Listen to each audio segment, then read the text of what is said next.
you fed up with your watercolour tape letting you down because it lets paint through the surface? Are you fed up with your tape sticking to the paper and ripping your painting to shreds? In this clip, I'm going to show you what tapes I've tested out, and I'm going to show you 2 different test types to show you ways in which you can use your tape effectively to get a nice clean line on the edge of your painting. Before we get into the testing, I want to explain the 2 different testing stages, which is with tack and without tack. With tack means that we are not going through this process where I am removing the tackiness by placing it onto the fabric. When I say with tack, that means that I am just putting the tape directly onto the paper without removing the tackiness by replacing it on fabric, which is the second stage. So this first stage, I am placing the tape directly onto the tape without removing any of the tackiness, which is a stage that I usually go through when I am putting my tape onto the paper. The reason for this is you will find that usually it tears the paper, and what I wanted to do is I'm testing out 2 new tapes here, and I'm not going to say which ones they are, but I am going to be testing 2 new tapes here, and I wanted to see whether they worked and whether they tore the paper surface without me removing the tackiness. So I'm just going to place my 4 tapes on the paper before I start adding my wet on wet technique.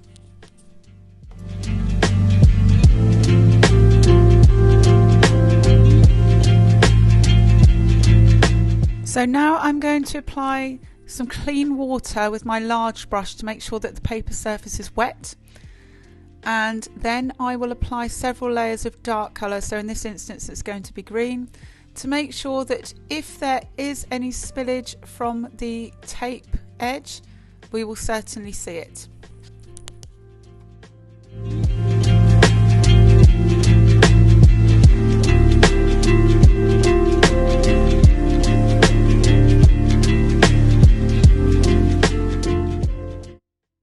So when removing this tape, I am expecting there to be some ripping because I haven't taken the tackiness off. You should always try and remove your tape slowly and try and do it at a perpendicular angle, which means sort of at a 90-degree angle if possible. That will ensure that you avoid ripping your tape. So I'm doing this as slowly as possible to try and avoid rips, but you will see in a moment, because the tack has been left on, that there are still rips in the tape, and there are some tapes that certainly have stuck to the paper more than others. Although they have been effective with keeping the paint out, you will see in a moment that there is a definite adheration or sticking to the paper, which means that if this was a painting, I would be in trouble because there would be a big rip at the side. So this would be a definite no-no, but we'll come into that with the review later.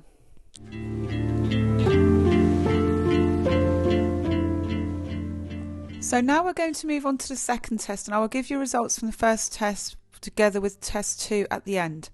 I'm now going to remove the tackiness from all of the tapes before I put them onto the paper to see if they deliver different results. So now we are going to apply the tapes in the same order as we did in the first test. The only difference is that some of the tackiness has been removed in the hope that it won't rip the paper as it did in the first test. This is something, as I mentioned in the first test, that I do when I apply tape. The only reason I haven't done it in this test is firstly to show you the difference, but also because I was trying out 2 new tapes that I haven't used before, and I wanted to see if they ripped the paper. So let's see what happens. As with the previous test, I firstly apply a layer of clean water as I would with my normal wet on wet technique, and I'm then going to apply several layers of the same colour green, just to ensure that we have dark edges on our tape test so that we can see if there has been any leakage of paint underneath the tape edge.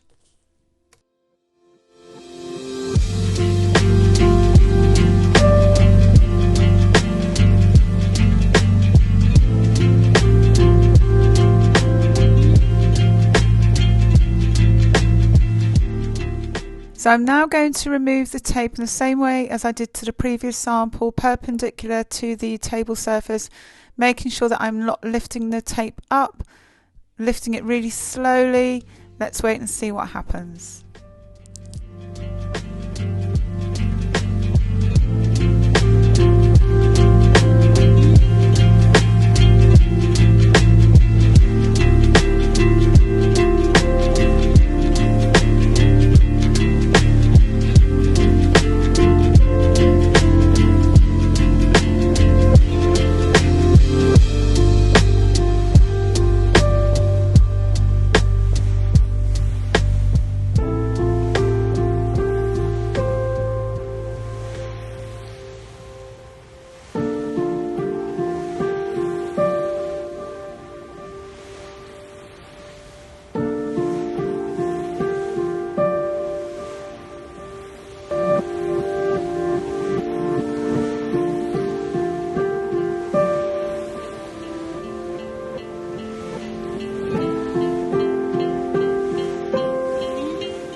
So as you know, with this test it is in two parts, one with the tackiness taken off and one with the tackiness left on, which was the first part of the test.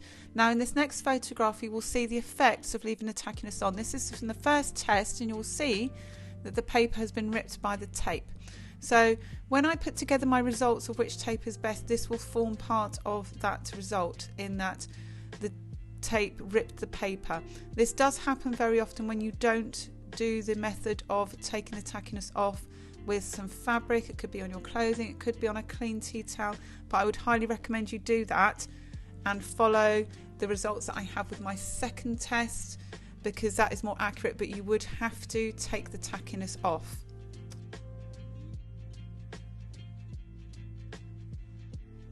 So here are the results of the testing that we did in the pre-tack test, and we're going to start with fourth place, which is the second one in from the right, and that is Scotch tape. The reason that one gets fourth place is because of the way that it ripped the paper surface.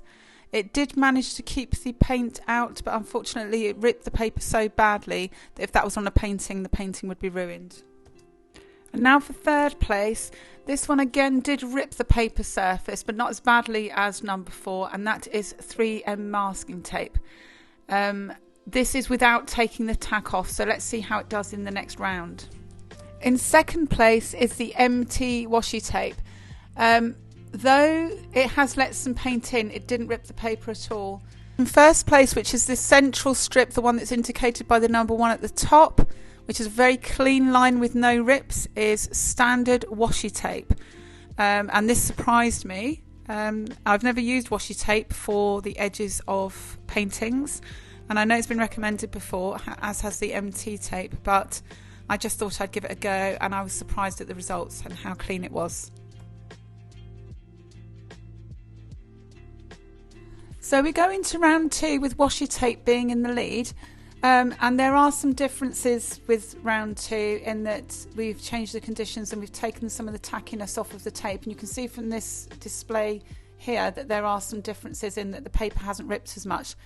In fourth place we have the MT tape, and the reason that the MT tape is fourth place is because there was a lot of paint leaking under the tape surface, so that is why that is fourth place, but there wasn't much ripping of the paper. As you can see on the test strip here, there is a third place with leakage under the tape, and that is magic tape, which is a surprise because it's supposed to mask the paint out really clearly, but unfortunately it did let some of the paint through, so that's why it's in third place. In second place is the 3M masking tape. This was a very close second place, mainly because it kept the paper surface really clear of any leaks, and also there was minimal ripping. There was only a tiny bit of ripping along the top edge, which really I wasn't testing, but I had taken most of the tackiness off. But the clear winner of both tests is washi tape. Good old-fashioned washing tape. I was really surprised. I wasn't expecting this. I've never used this before. What I'll probably do in future is use washi tape for thin borders and the 3M masking tape for larger borders. If you enjoyed this clip, then make sure you check out more clips like this in the watercolour playlist. Don't forget to look in the description below for details of products used in today's clip, and if you would like to tell me which type of tape you have had success with, please tell me in the comments below. Finally, don't forget to subscribe and hit the bell to be notified of future content.